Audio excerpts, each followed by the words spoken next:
जय माता दी। दोस्तों कैसे हैं आप सब। दोस्तों बात कर रहे हैं 22 और 23 जुलाई की कि ये 2 दिन मकर राशि वालों के लिए कैसे रहने वाले हैं। इन 2 दिनों में मकर राशि वालों को क्या खुशखबरी सुनने को मिल सकती है, किन बातों में इन्हें सावधानी रखनी चाहिए।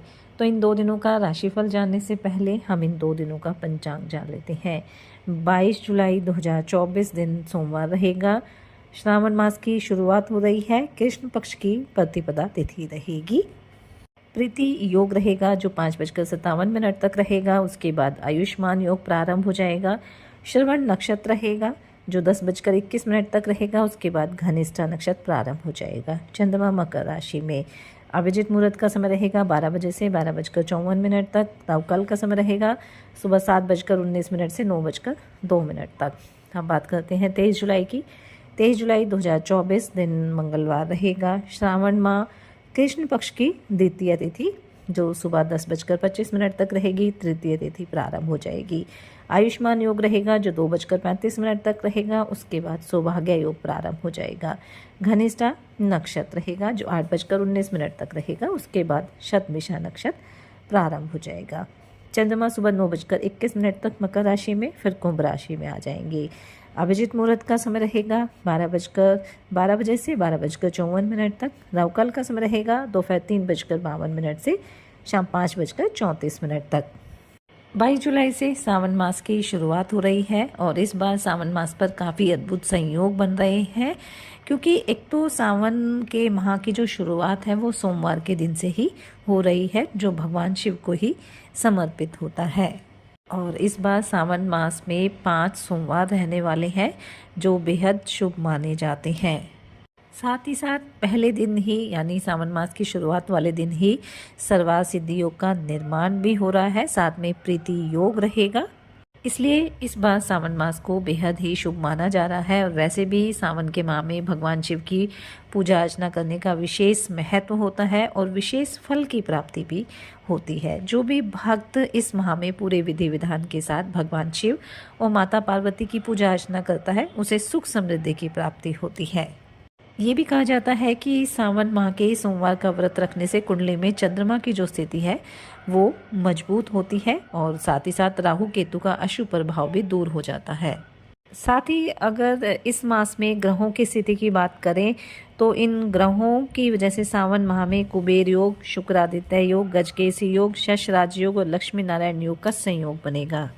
और ये भी कहा जाता है कि मात्र 1 लोटे जल और बेलपत्र से भगवान भोलेनाथ को प्रसन्न किया जा सकता है। इसलिए इस माह में आप पूरे विधि विधान से शिवलिंग पर गंगा जल से जल में गंगा जल मिलाकर अभिषेक अवश्य करें। इससे आपके जीवन में सुख समृद्धि आएगी। शिवलिंग पर केसर से अभिषेक करने पर भगवान शिव की कृपा प्राप्त होती है। आर्थिक परेशानियों से छुटकारा पाने के लिए आप गन्ने के रस से शिवलिंग पर अभिषेक कर सकते हैं। साथ ही आप भगवान शिव को बेलपत्र, धतूरा, भांग जो भी आपको आसानी से मिल सकती है अवश्य अर्पित करें और भगवान शिव के मंत्र का जाप अवश्य करें। ओम नमः शिवाय मंत्र का 1 माला का जाप आप अवश्य करें। साथ ही आप शिव चालीसा, शिव स्त्रोत का पाठ, शिव कवच और महामृत्युंजय मंत्र का जाप अवश्य करें।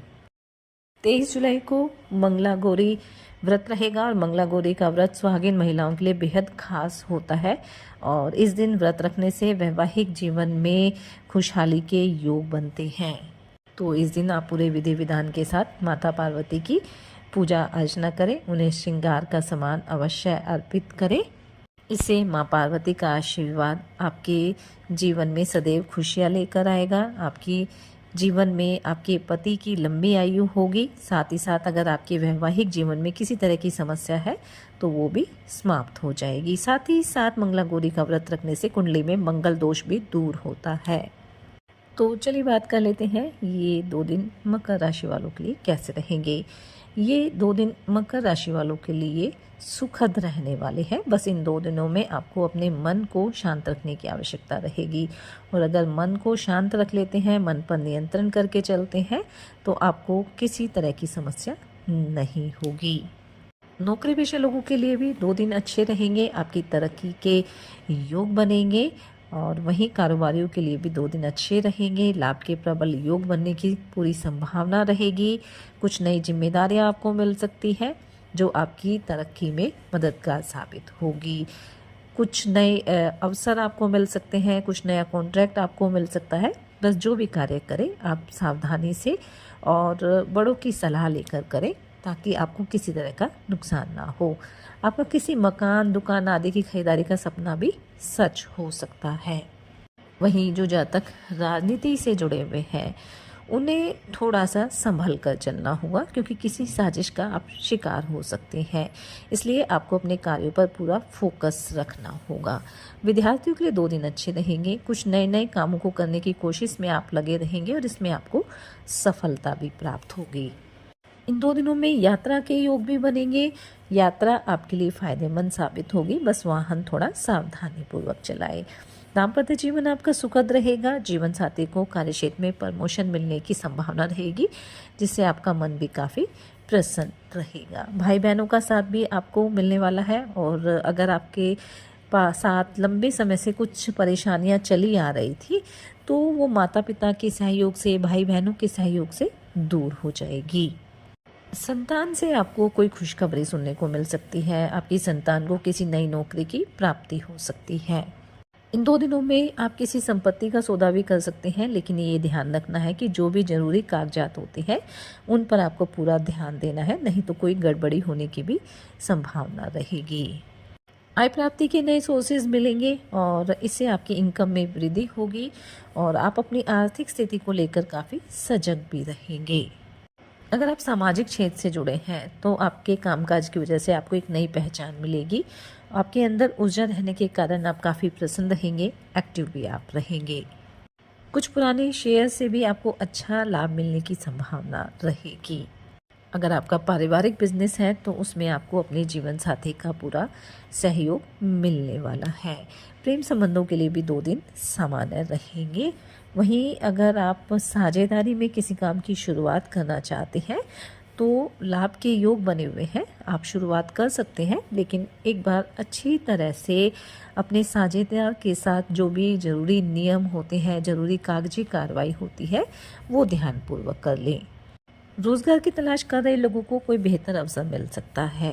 घर परिवार में किसी सदस्य के विवाह को लेकर कोई खुशखबरी भी आपको सुनने को मिल सकती है। तो कुल मिलाकर हम कह सकते हैं कि ये जो 2 दिन है वो मकर राशि वालों के लिए अच्छे रहेंगे, लाभ के योग बनेंगे। बस थोड़ी सी सावधानी आपको बरतनी होगी, और साथ ही सच्चे मन से आप ईश्वर आराधना करें। सावन मास की शुरुआत हो रही है, वो भी सोमवार के दिन से बेहद शुभ संयोग माना जा रहा है। तो इस दिन आप पूरे विधि विधान के साथ भगवान शिव की आराधना करें, शिवलिंग पर जलाभिषेक अवश्य करें, ओम नमः शिवाय मंत्र का जाप करें, हनुमान जी की आराधना करें, हनुमान चालीसा का पाठ जरूर करें, अपनी सामर्थ्य अनुसार गरीब और असहाय लोगों की मदद करें, अपने बड़ों का सम्मान करें। इससे आपके जीवन में सदैव सुख शांति बनी रहेगी।